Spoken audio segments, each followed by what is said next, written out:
Maria Menounos, and you're tuned in to AfterBuzz TV, the ESPN of TV talk. Now, let the buzz begin. Oh my God, Apollo Crews is the new U.S. champion. Oh my gosh, oh my gosh, oh my God. Excuse me.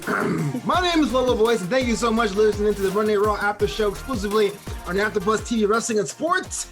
The Memorial Day episode of Raw was 24 hours ago, but we're still hype because actually a lot of things to talk about. We're talking about the structure of the show, the different kind of match types, and we're setting up to possibly the best wrestling match ever. But before we do all that, I introduce the all-star panel. This guy told me specifically to spend the entire show talking about how nice he is. He's the voice of the AEW Dynamite After Show and the co-host of Jack and Flobo Wrestle With Your Questions, Mr. Jack Farmer. I am in a terrible mood, Flobo. What? Why? What's going on? Absolutely terrible. I'm crabby. I'm angry. It's a bad day. You see, what happened was I fell off my diet. I wasn't working out, and today I got back into it, and that's supposed to make me feel good, Flobo, but I'm sore, I'm hungry, and I'm taking it out on you guys. I would have told you that sugar and carbs make you feel so much better. I don't know why you thought eating healthy was a good idea. But before, also, you got to mention this. She is now the new and permanent addition to the Monday Raw After Show and the host of Total Bellas right here on AfterBuzz TV, Ms. Leslie Colon. How you doing, Leslie? Hello. ¿Cómo están? I am doing great. I'm sorry about you, Jack, but I'm feeling good. I am now hanging out with you guys. Could I get any better? See, she probably had carbs. That's why. Yeah, I did. I had a bag of chips before this. Hey! Yeah, that's the trick, the bag of chips. I know. So Monday Night Raw, we actually have people in the audience. Now, they've been officially billed as NXT trainees, even though some people in the audience were actually NXT talent. Just thoughts about that, the overall show, with now the whole different presentation and all that. Leslie, I'm going to start with you. Was this a better idea, step in the right direction for Monday Night Raw? Yeah, I thought it was cool. Honestly, I was actually getting used to having no audience, and I was really liking it because I felt like talent was really focusing more on promos and all that good stuff. But I really like it. I enjoyed it. To me, it added more energy that maybe a lot of people were missing. But overall, good show. Raw is killing it. Ever since it started coming back with you guys, they're killing it. So I'm excited to be talking about it tonight because a lot of great things happened. Since I was on the after show, it's killing it. That's very smart. It's pretty much. It's because of you, Leslie. It's because of me. I mean, come on, guys. Right. So, Jack, you've been watching that Dynamite, and there have been people in the crowd for weeks. People in the IWC, the tweets and the social media are saying WWE is copying AEW's flavor. But to me, it felt a little bit different. Can you talk about more about the differences, if you felt it at all? First and foremost, I'm glad that people be, they're copying AEW. Good. It was a good idea. Why not copy it? I think it added so much to the show. Hearing people cheering, it did feel a little bit like it reminded me of like a Jerry Springer audience. You know, like the way they sounded as far as the volume and things goes. But I think it added so much more. I think it made the show infinitely better. I don't care where they copied it from. In fact, I hope AEW copies them and adds a few more people and let's get a little more rowdy. And then you know what? You keep doing that, and before you know it, we've got full stadiums again, and we're back to normal. I'm happy. Yes. I kind of wish After Show had a live audience. How cool would that be? People just booing us from all over the world. Well, Flobo, I'm glad you mentioned that. We do have a live audience. We've got Angie Harris, we've got Dylan Matthews, we got the Real YT in the house. We've got a live audience, and we're so thankful that they're part of the show. Oh, that's what you call a segue or a transition. So let's talk about, to me, I thought the top story of the evening was MVP's fingerprints are all over the show. Bobby Lashley now looks like a credible threat, but Lana's not too pleased with that. It looks like Lashley and Drew McIntyre are headed for a collision course. Jack Farmer, let me ask you this. MVP and Lashley, what's the deal? You're on board, and is Lana going to get involved sooner or later? This may actually be my favorite thing going on in all of WWE right now. I was always on board with Lana and Lashley.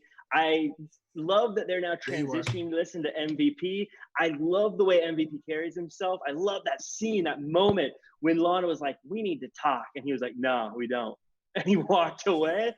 It's so good. These guys, it's so interesting knowing that it's going to explode, it's going to end bad, and it's going to be great for all of us. I love it. This is the most interesting thing on WWE TV right now, in my opinion. And Lashley's gonna be sleeping on the couch. Let you know. No, we don't have nothing to talk about. Besides the fact that Lana was screaming like a banshee, Les, let me ask you this: do you feel sorry for Lana? I mean, her man is slipping away with another dude. Not really, because in a way it's helping Bobby Lashley. I feel like when he was with Lana, I wasn't really taking him seriously because Lana isn't really a serious person. So now that he's with MVP, I'm like, yeah, I'm buying it. You are tough. You are the real deal. So sorry, Lana, you have to, step back a little bit and let him do his thing because hey, Bobby Lashley might be the new champion, and I'm actually buying it. I'm fairly confident that Lashley does not become champion at Backlash. But if he does, would you be on board as Bobby Lashley being world champion? Well, that does not seem right. Well, honestly, I have to agree with you. It is a little bit too soon. I think they still have to build more into this. But hey, I'm all for Drew McIntyre. I can't have him take that championship away from him yet. I love him. He's the best. He's been killing it. So no, I can't give it to Bobby Lashley just yet. But he is building his character really well. So I'm really loving it. Yeah, and having MVP in the mix gives Drew someone to Claymore in the face. But Jack, it didn't stop MVP from getting involved in a tag team match against the Raw tag.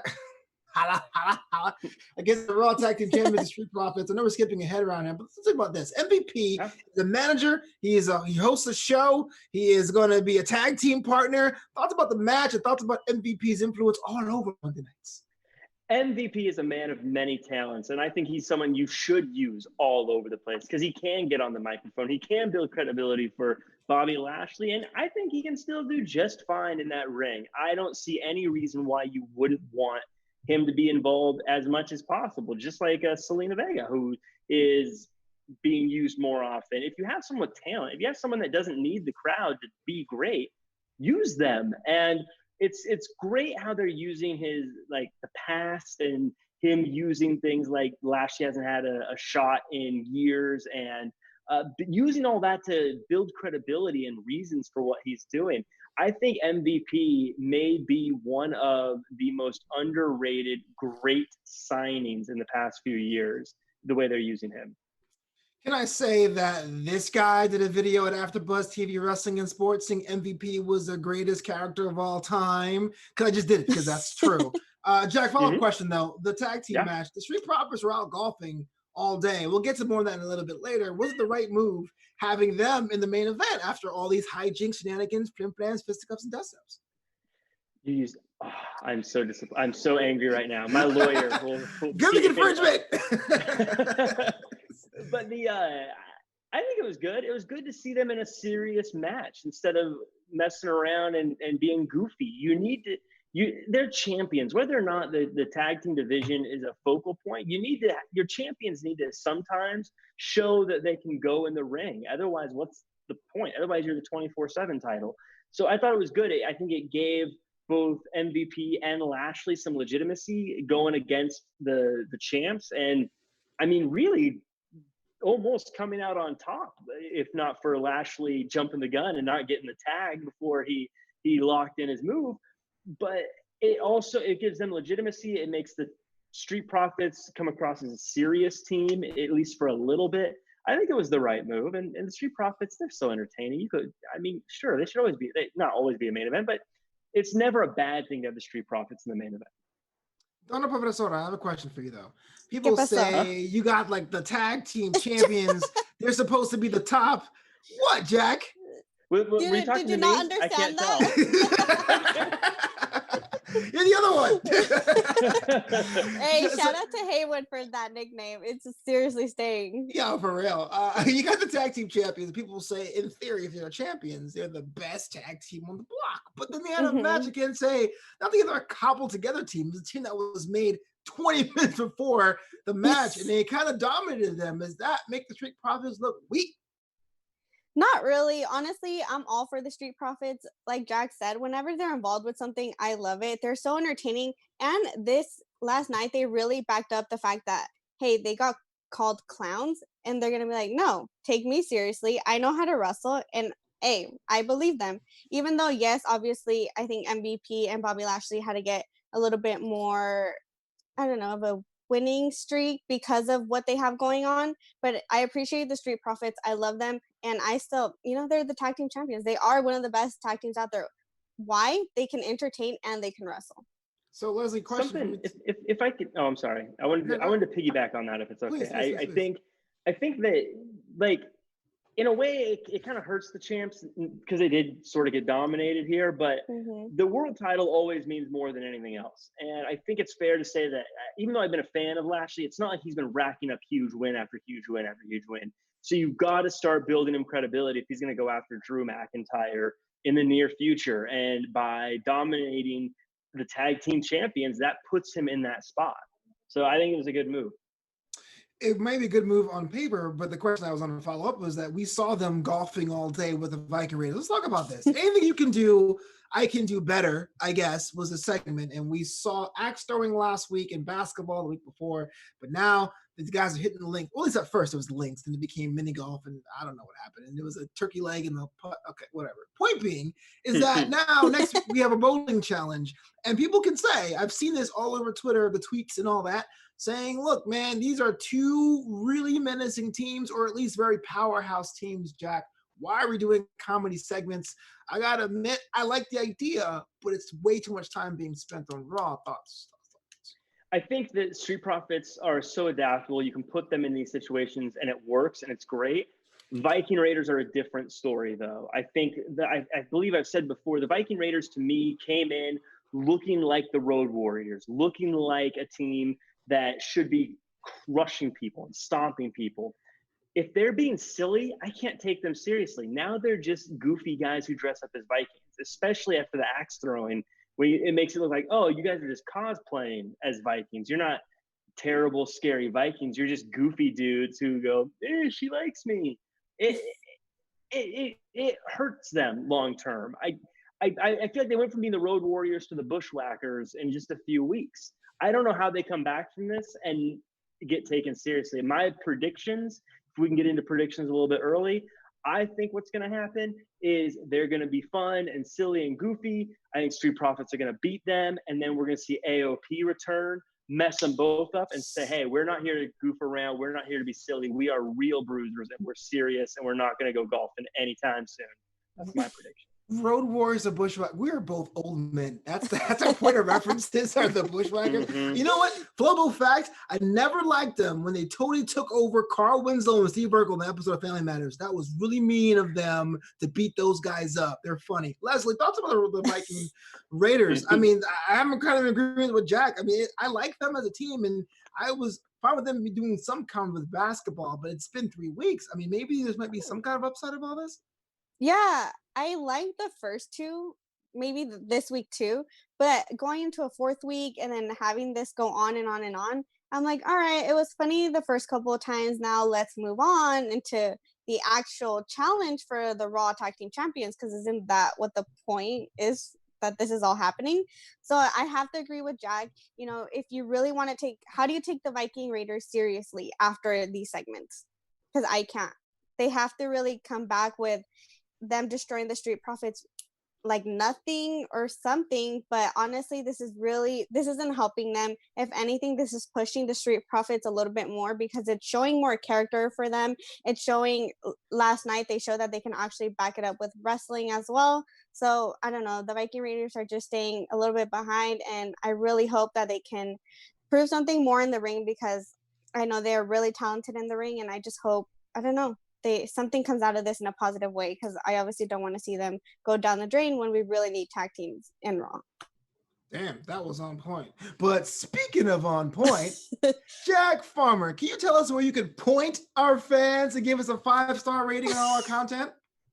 Well, you can give us a 5-star rating on iTunes. That's where the 5-star ratings go. It's the 5-star club. If you want to be a part of it, just head on over, hit 5 stars, say your favorite parts about our shows in the reviews. That's always appreciated. You can also go to the like club, which is all you got to do is hit the like button on YouTube. You can leave a comment there as well. I always love reading those, and we all like to respond and be a part of that conversation as well. The best thing, my favorite thing, the thing that you can do, and I would love to see you do, copy the link, put it on Twitter, and say, hey, friends and family, give this show a listen. Because when you do that, The audience grows. When the audience grows, then when we talk about getting guests, when we talk about getting budgets, those are the things they look at. And hey, if we get enough people listening and watching, one of these days we might be in a studio again. It'd be real fun. So help us out and that was so sad. Share and like. We have a studio. We're just not allowed to go into it. Yeah, man, social distancing and all that. I could barely contain my excitement top of the show, but we have a new United States champion, Apollo Crews, of which I am an owner of one of his T-shirts. It all came to pass. You all mocked me, man. How are you not wearing that shirt right now? It's actually my gym shirt. I have laundries tomorrow. Don't tell him all of that. Anyway, he beat Andrade. Leslie, talk me through this. Andrade losing the United States title. Is this a new era for the United States Championship? And if so, where does it go? Yeah, I was really excited. Like you, I've been rooting for him for a while now. You know, I am obviously all for the face of the Latinos, but I have to give Apollo this one. He's been working so hard, and I think the interview at the end really sold it for me, because it's, for me, I connect with the wrestlers when they tell their true story, when they tell how much they struggled, and I was like, yes, you really did struggle, and hey, you made it happen, and I was so excited. Now, really the only thing I have is, where does Andrade go from here? Because it didn't look too good after, but it definitely is a new era, and shout out to Apollo, you did it. And, you know, this is going to be the start of something great. True. I mean, Andrade's reign was solid, but it was marred by suspension and injury and I guess inconsistent booking if you need be. But I'm taking Leslie's question to you, Jack. Where does Andrade go from here? What's next for El Idolo? If I have to give a quick prediction, and I think it's the safest prediction, I would say he tag teams with Angel Garza and they go off and do their own thing. I think the reality is he'll probably get put in another singles kind of feud. Andrade, for some reason, has been kind of a punching bag for a lot of people. He's so good in the ring. He always has these great matches, but he just never comes up on the winning end, and it's really hard once you're in that trajectory to change it around and become a winner that gets doing big things. I think that's why Apollo winning the title was such a cool thing and such a big thing, and why we're so excited, because he was in that same trajectory and he somehow was able to turn it around and start winning and become a champion again. And that's also, to Leslie's point, why his promo touched so many of us, because we're like, yeah, we all agree you were going through some tough stuff in that ring, but now you did it. And with Andrade, I don't know. I think with AJ Styles going to SmackDown, and with potential draft coming or any type of shakeup, honestly, I think the best thing for him right now would be to go to SmackDown and try to get a fresh start. Apollo or Andrade? Andrade. Oh, okay. I was like, saying, he just got here. No, fair enough. I wonder about the United States title itself. I know the IC title isn't any better, but I felt like of the two mid-card titles, the United States Championship, at least in the WWE, has not really have a footing of what it stands for. It's a workhorse title sometimes. It's a number one contender title sometimes. It's something to open a show sometimes. I worry that Apollo might be transitional for transition's sake, but I'm just being kind of pessimistic or the whole thing. If you had a chance to put him with anyone right now on the roster, there's questions for both of you. Who would it be? Andrade? The new United States champion, Apollo. Ooh. That is a good question. It kind of feels like it might be Angel Garza, because Angel Garza, and we'll get to it, got a big win. And it would be an easy transition for him to sort of go from one of Vega's people to another one. But as far as him being a transitional champion, I mean, I kind of feel like every U.S. champion is a transitional champion since John Cena almost.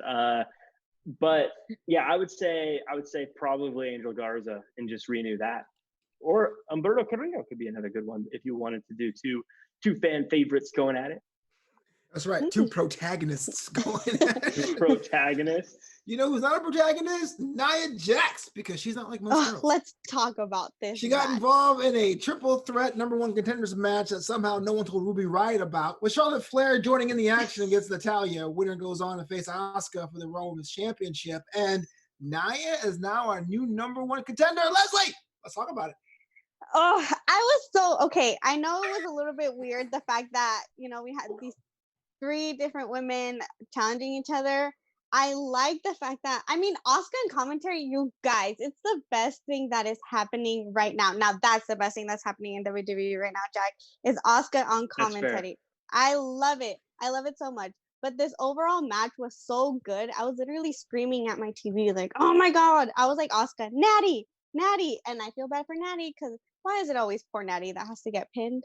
Why? I mean, I feel like they have no respect for her. I mean, is this a transition for her to have a change to become like a heel? Because I honestly don't know what she is now, a heel or a face. But I really would like to see this kind of push her to change for a heel. I wasn't really too happy with Nia winning, honestly. I would have actually preferred Natty or Charlotte. But hey, if she wants to prove us wrong, go ahead. You would have preferred Charlotte winning the match and being number one contender? Yeah. Why What? not? Yeah, I mean, agree. she's on all brands. She's already dominating. Like she there's a- had more credibility going in. I think Charlotte should collect all 3 titles. Like I think Thanos. she should come out like Ultimo Dragon in that picture where he's holding all the time. She have one around her waist and one on both shoulders. I think that would be fantastic. That'd be cool, yeah. I am here for Charlotte versus Asuka any day of the week, but the whole idea of the NXT champion challenging the Roman's champion is just dumb. I'm sorry. It may happen. I'm not saying it won't, but I think it's just silly. But it really raises a good point, Jack. Thoughts about Nia? Nia is someone that does not seem to be very favorable on the IWC, and now he's looking like someone who's always disrespected. In fact, her interview time got caught off. Jack, what's happening here in this feud going towards Asuka, it seems? Well, Nia Jax, I mean, it's a good pick from a storytelling standpoint for her to win. Because I think you need to give Asuka someone to beat. She hasn't beaten anyone for the women's championship. I know some people say, well, she won Money in the Bank, but that's not. It doesn't count because we didn't know that's what it was for. For all intents and purposes, this is a vacated title that was given to the number 1 contender, essentially. And so she needs to beat somebody, and that person needs to visually look like someone worth beating. And for as much as we love Natty, it doesn't feel like the biggest win to beat Natty at this point because of how she's been used. So I think it's a good choice.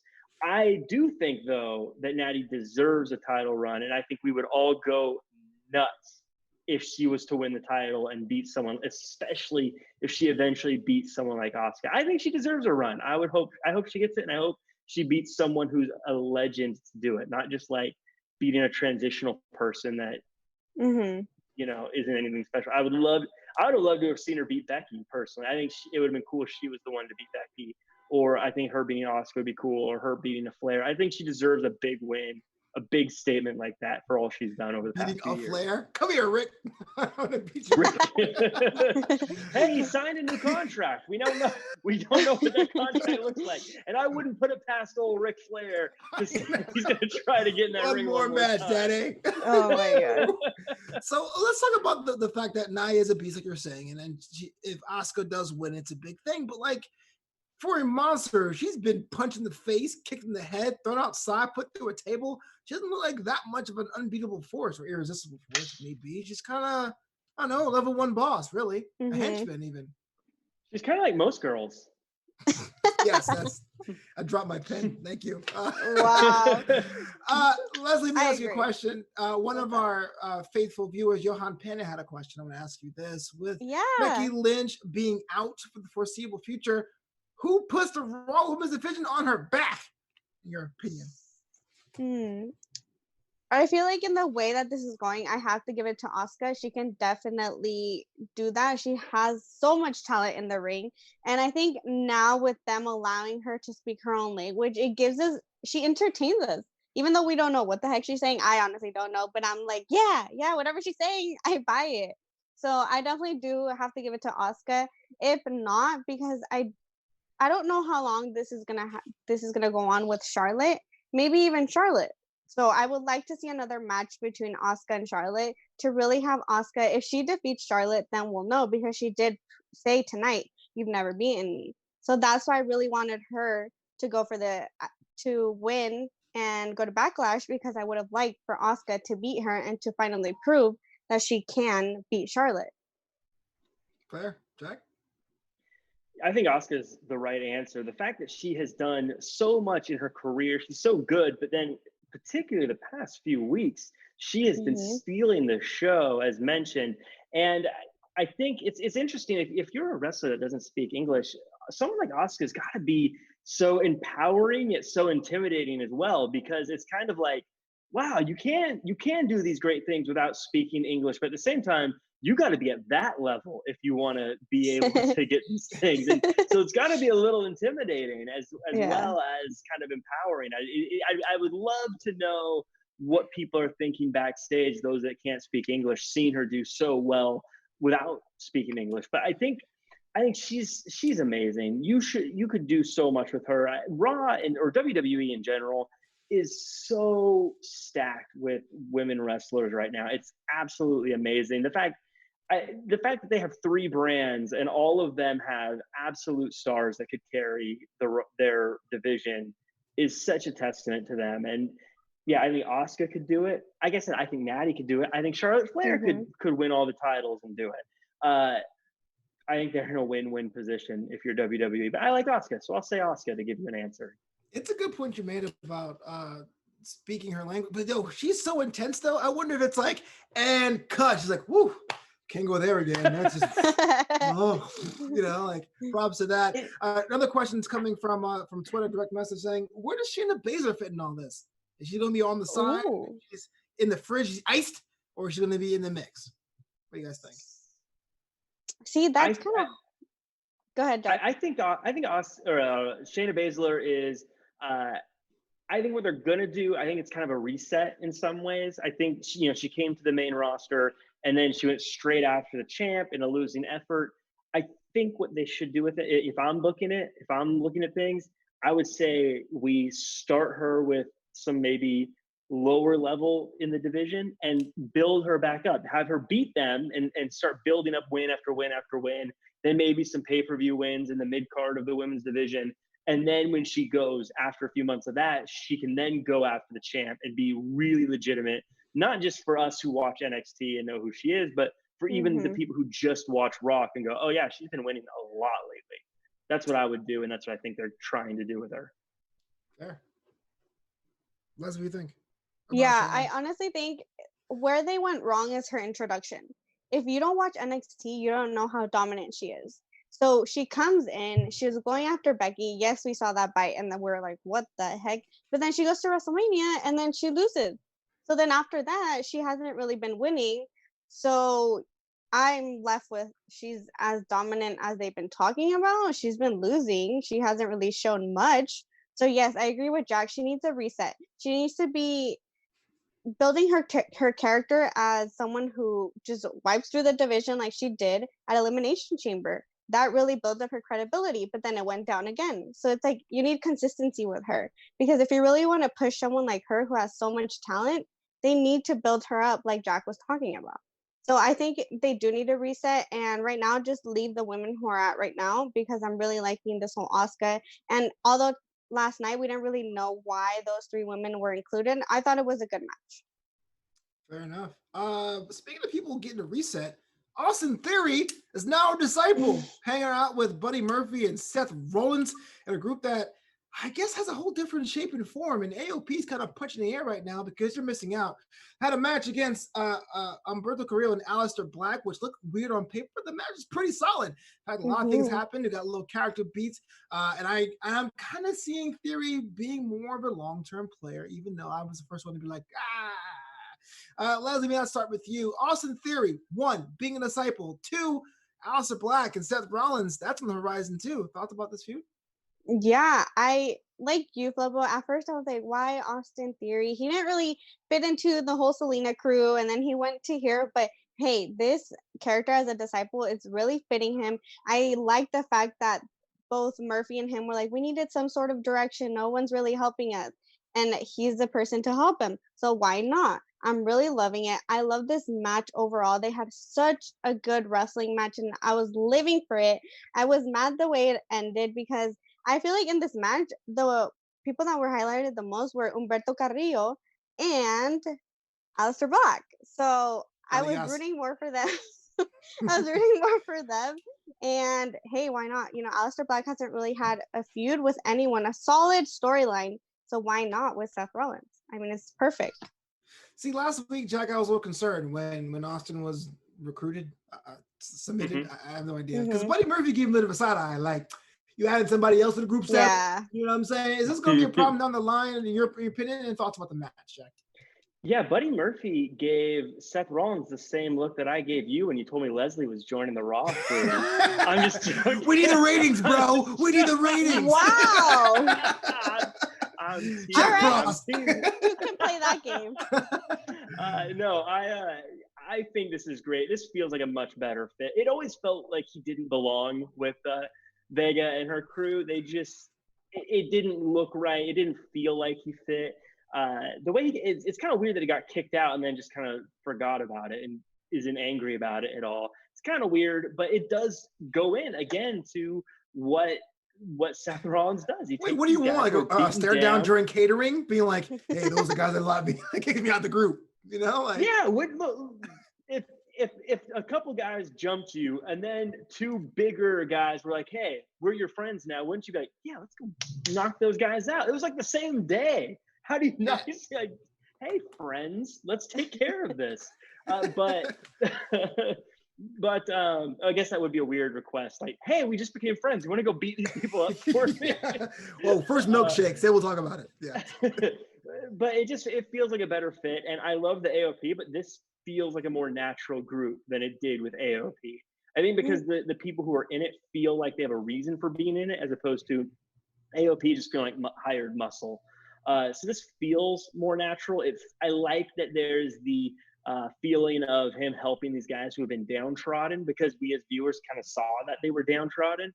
And I absolutely love, I can't say it enough, I love the eye on the corner of the ring steps thing. I haven't seen that before, at least that I can remember, but it instantly feels scary. And like, I love how he's using it like, stay back or he's losing an eye. And it was like, oh, everyone stays back. It reminds me a lot of like when Orton first started doing the punt kick, and it was like, oh, people get taken out for, a long time when it happens, and it's super dangerous. I love it. I absolutely love it. Leslie's like, no, I hate it. No, because out of all people, Rey Mysterio, really? He's a legend. Exactly. He's from San Diego, the 619. Do you not know? You got to Jack? explain to me why his mask says mask on it.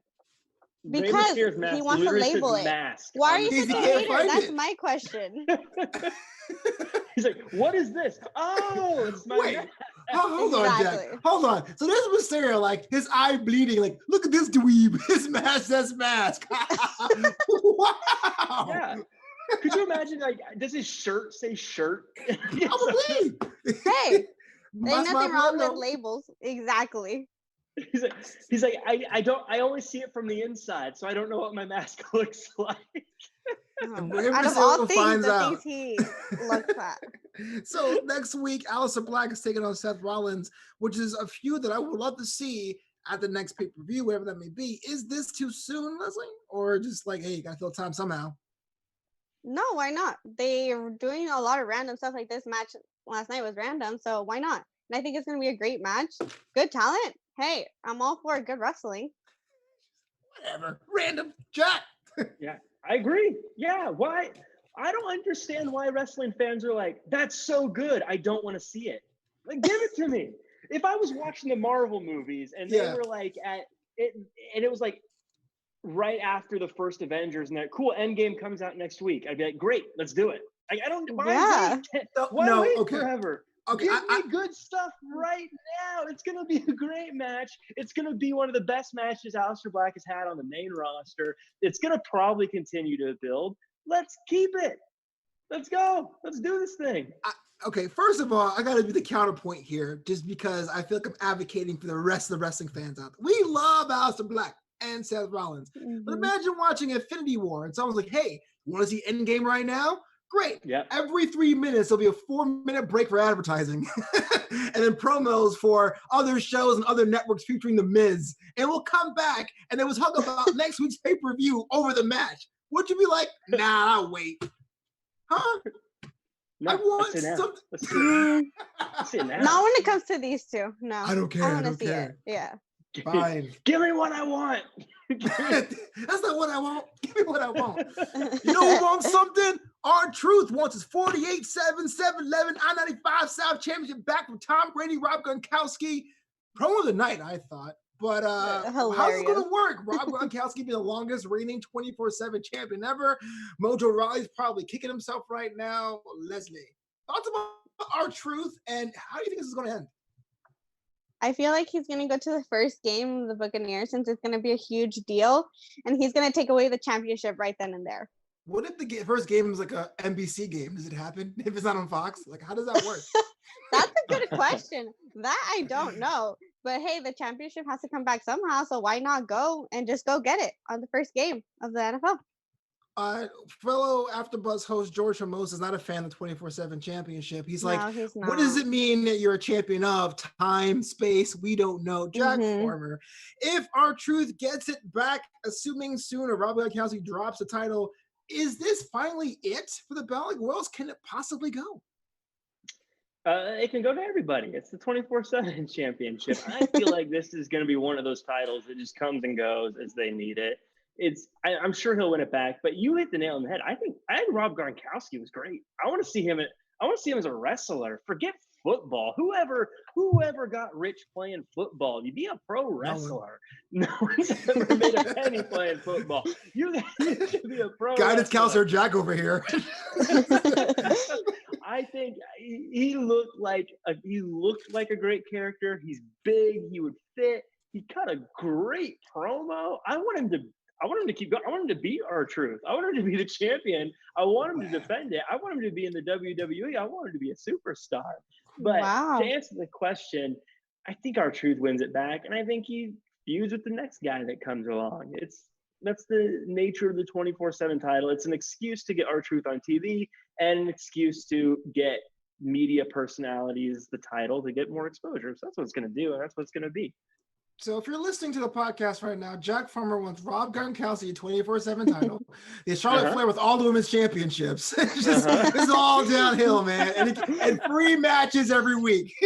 I'm a purist. Oh my God. Let's talk about things that also make me upset. Well then, now everyone's in a bad mood tonight. Yeah, I love it in a great mood. Keven Undergaro had a match against Angel Garza, and Angel Garza ended up victorious, which was a shock to me. But to be honest with you, Angel Garza got the whole underhanded heel thing. Okay, Leslie, walk me through, because I've been told Angel Garza is the future, and I've been told he's the star of this group. But was this the right call to have him beat Kevin Owens on Monday Night Raw? All right, cool. I'm all for Angel Garza, but don't play dirty. Don't do Kevin Owens like that. Like, come on. I have to give it to you, Flobo. That was, I was so pissed during that match. I'm like, all right, cool, you can wrestle. And Kevin Owens was trying to come back, but hey, be nice. Don't do Kevin Owens like that. Kevin Owens has been doing so good ever since he came back, and I did not like the way that was played out. Jack and I were actually texting during the show, watching it, I guess kind of live, during the time it was airing. And we were saying, man, a couple months ago, Kevin Owens was the man, homie. He had the rocket. He was going to WrestleMania. He was beating up Seth Rollins, and he won. He won his match at WrestleMania, and now he got pinned by Angel Garza. Jack, is Kevin Owens done? Yeah, I think the big thing, the story behind the story, is they say isn't just that he lost. It's that he lost with nothing going on, which is a kiss of death in wrestling. Losing doesn't mean anything necessarily. A lot of times people will be like, oh, this person lost, they got buried. That's not what happened. The reason this was bad is that he has nothing happening. He lost with not to like go on to some other big story, not that he's in the middle of something, but he lost, and if he doesn't come back, we're not going to be wondering what happened. He just lost in the same way a lot of other people will. Same way Apollo Crews used to come in, lose, and then disappear for a long time. I don't know what's going on with Kevin Owens. I feel like everyone loves him. I feel like he does great every time they use him. He has delivered every single time. I don't know what is happening here, but if you own stock in Kevin Owens, it might be time to sell, because I don't know what's going on with them right now. It was like he started to stutter on SmackDown. They sent him over to Raw. He got a bit of a push, and then it was like, and now I'm at a loss for words. I don't know what they do with him. It's great for Garza. Garza's a star, but yeah, I don't know what's going on with Wait, poor old. hold on. Derek Fisher just said Kevin Owens needs to go to NXT. How would you guys feel about that? So here's the dealio, Derek Fish, because Derek Fish is the homie. He's a legit dude. If you guys don't follow him, you follow him in the chat. He watches our show on Thursdays.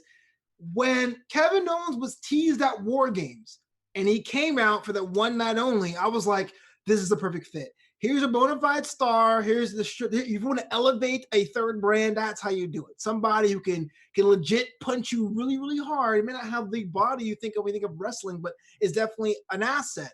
And it kind of became a one-time deal that got written out in a weird way. So I was kind of disappointed. So it might be too late now because, again, you put Kevin Owens on NXT, who does he feud with? Because I don't want to see him versus the Undisputed Era. I personally don't. It might be great, but I just don't.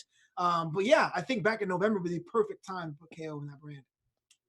I think too, people going back to NXT too much and too often is going to quickly make that the main event show instead of just being NXT. I know we talked about NXT being a third brand. I know we talked about it being equal.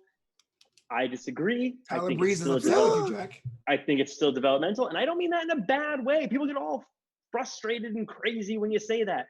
But if you start taking all the people who aren't working on the main roster and putting them back on NXT, it just becomes like main event, where it's the people who don't have anything going on getting something on a different show, and then people quit tuning in. That's not what NXT's for. NXT's supposed to be new people, fresh people, people that we haven't seen before, a way to get used to these people. It's not about guys that we've seen for years going back because it wasn't working somewhere else. That's not what NXT is about. And I think if you do that, you kill what makes NXT great. Right. So I want to say we're in agreement necessarily. I think if Kevin Owens went to NXT now, that would be it. Whereas back last November, it was like, what a superstar signing. It's Kevin Owens. Like how Balor was when he first got back. It was like he chose to come back to this intimate and arena kind of deal. But it's a hard thing to sell, especially now with no crowd. It's hard to make an aesthetic difference. What makes it different, you know? And I agree with that. Yeah. And also, sidebar before we run out of time, that whole thing where Angel Garza talking about wrestling, making it like a weird sexy time thing, kind of cringe. But he is the lethal Lothario. Are we getting more of this, or is this kind of an experiment thing? I feel like they're gonna. I feel like they're gonna. I don't know. They're gonna want more. It's just, I guess it fits his persona and everything that he's going for, and his, oh, look at me, I'm great, and I'm just gonna, conquer women by showing off my body. So I just thought it was the wrong timing. I'm trying to watch the match. The match was so good, and then you're gonna interview him, and he's gonna make that reference while there's a really good wrestling match going on. Like, do it after, do it before. I was so interested in this match. I don't really care about what Angel Garza was saying. I don't care. Is it offensive, culture insensitive, or I'm just looking too into it, or is this like, hey man, it's the show? Because there's arguments for all three. You know what I mean? Like it's kind of like, well, he's been that way since day one, but he is being the Fernando stereotype, doing the whole I'm gonna break down wrestling as it is. Yeah, I was like, hey, there's two guys in the ring right now. I feel kind of weird about this. Yeah, it's kind of odd. It honestly didn't make sense. And if he keeps going with this, I think people are easily gonna get tired of it because it is kind of gross, honestly. And personally, if you're gonna put that with his character, like you're not representing like my culture in the community well. Sure. You're just making it look like that is a stereotype. So yeah, I don't know. Like it's cool. It's really all of a sudden, but if it becomes too much and a constant thing, I feel like people are gonna get tired of it really easily. Fair enough. Him taking off his pants and kissing grandmas is fine. But last night, I was like, wait a minute. But speaking about legends, Rey Mysterio's announcing next week is having his retirement announcement, like contract signings and weddings. Nothing ever comes to pass, Jack. Really? He's not going to get in the ring, say his retirement speech, and leave. Something's going to happen. Some kind of Pim Famine. That's my second reference today. Thoughts about what's going to happen next week to good old Rey Mysterio? I think he's going to get curb stomped by Seth Rollins is what's going to happen. My other eye. He's been talking about retirement for 2 years now, but no one ever has a retirement ceremony on Raw and have it just go fine and normal. You said, no way he's retiring. That's absolutely ridiculous. I feel like Rey Mysterio's never going to retire. He's going to be one of those guys that is always like, even when he's going to be like a Ric Flair, even when he's 100 years old, he's going to be like, never say never, you know? Right. Like great grandson Dominic Jr.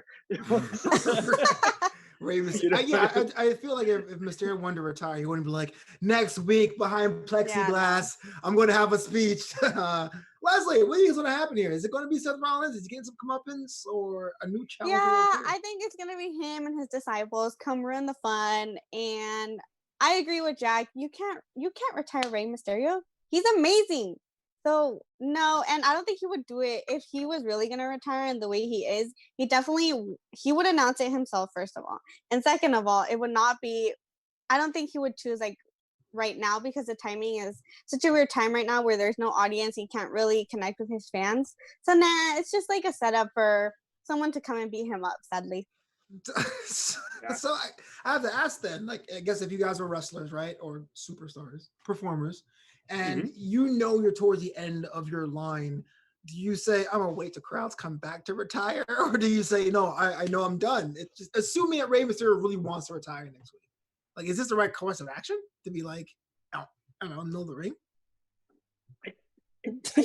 I'm sure everyone thinks differently, but I think it kind of depends on who you are. Like if you're Rey Mysterio, you're more than just a wrestler. And that's no offense to anybody else, but I think we'd all agree that Rey Mysterio is on a different level than most other people. You don't just make an announcement behind plexiglass. You got to do something big, you know? So he's got to have like a retirement match. It's got to be like either a big deal. You gotta wait. Even if it means sitting at home and waiting for a year until this all passes, you can't just announce it like 4 days or 5 or a week before and be like, oh yeah, next week I'm retiring. Yeah, like, there's no way. Him. If you're Otis, you can just disappear or make an announcement. But if you're well, someone's got to make fun of Otis on this show. Someone has to. Shout out to Real Talker. I hope that Rey Mysterio, and I don't mean this to be funny, but I hope he gets like its own last ride series. It'd be kind of cool. Yeah. To had a concerted effort to like phase out, because he has been there for what, 3 decades, like, or at least 3 or 4 decades wrestling. But we are almost out of time. I want to thank you so much for checking out this special edition of the Monday Night Raw After Show, the day after Memorial Day. We'll be back here next Monday for all that stuff, all that retirement stuff, and appearances and shockings, and people be in the crowd going, ooh. But until we get out of here, Leslie, where can the world find you online?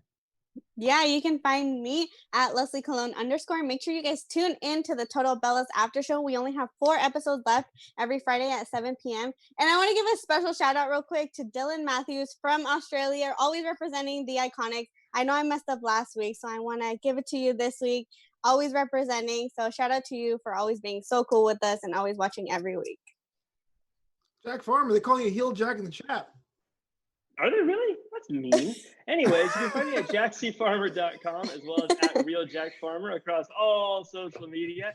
You can also check me out on the AEW Dynamite After Show every Wednesday at 8:15 Pacific Standard Time, as well as Jack and Flobo Wrestle With Your Questions, where we will answer any question you throw at us, whether we have the right or wrong answer. Who knows? You got to tune in to find out. Also, you can see me sporting Smark Button. You can get yours at smarkbutton.com. When you need the power of the crowd, Smark Button will give you that power with the touch of a button. Smarkbutton.com. You sold out. You sold out. Yeah, of course. If you want to hear Jack Farmer do all the NXT and Raw references, make sure to check out the AEW Dynamite After Show right here on AfterBuzz TV, Wrestling and Sports. My name is Flobo Boyce. You can follow me on Twitter at Flobo Boyce, on Instagram at Flobito and Flobito.com. And during these times, there's 2 ways you can support me and other creators. You can buy a t-shirt or a mug at Flobito.threadless.com. And my debut single is coming out June 3rd, but you can get exclusive access on my Patreon. That's patreon.com/FloboBoys.